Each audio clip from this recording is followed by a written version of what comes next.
రావాలి. సిద్ధమా తమ్ముళ్ళు అని అడుగుతున్నా, ఏమమ్మా ఆడబిడ్డలని అడుగుతున్నా. అందుకనే ఈరోజు మీరు చూస్తే రావి వెంకటరమణ ఎక్స్ ఎమ్మెల్యే ఇక్కడే పత్తిపాడులో ఎమ్మెల్యే అయ్యాడు. మళ్ళీ 2014లో పొన్నూరులో పోటీ చేశాడు. కానీ వైసీపీ కష్టపడి పనిచేశాడు.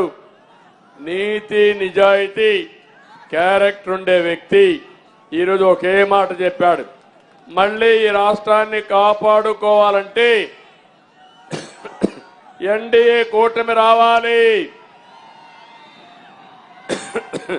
ఆ కూటమి రావడానికి నా బాధ్యతగా పనిచేస్తానని రావి వెంకటరమణ చెప్పారు. గట్టిగా చప్పట్లు కొట్టి హర్షాన్ని ఆమోదాన్ని తెలియజేయండి.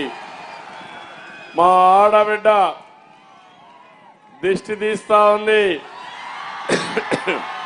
బిల్డింగ్ పైన ఏ మాత్రం కూడా నాకు దిష్టి తగలకూడదని మా ఆడబిడ్డ దిష్టి తీసి నిండు మనసుతో ఆశీర్వదిస్తా ఉంది. ఎక్కడికి పోయినా ఇవే కనపడొస్తున్నాయి నాకు. ఇప్పుడే అమరావతి మీటింగ్ పెట్టుకొని వచ్చాను. ఇప్పుడు పత్తిపాడుకు వచ్చాను. ఏం తమ్ముళ్ళు ఒక్క విషయం అడుగుతున్నా మిమ్మల్ని అందరినీ, ఒక్క ఛాన్స్ అడిగాడా లేదా? తండ్రి లేని బిడ్డని చెప్పాడా లేదా? ముద్దులు పెట్టాడా లేదా? తల మీద చేయి పెట్టాడా లేదా? బుగ్గలు నిమిరాడా లేదా? ఇప్పుడు పిడిగుద్దులు గుర్తున్నాడా లేదా అని మిమ్మల్ని అడుగుతున్నా. చేస్తున్నాడా లేదా? ఇక్కడ ఇంతమంది ఉన్నారు. నేను అడుగుతున్న 5 ఏళ్ళు ఒక ముఖ్యమంత్రిగా జగన్మోహన్ రెడ్డి ఉన్నాడు. 5 ఏళ్లలో మీ జీవితాల్లో మార్పు వచ్చిందా? మీ జీవన ప్రమాణాలు పెరిగాయా? ఇప్పుడు అంటున్నాడు నేను 99% సమస్యలు పరిష్కారం చేశానని.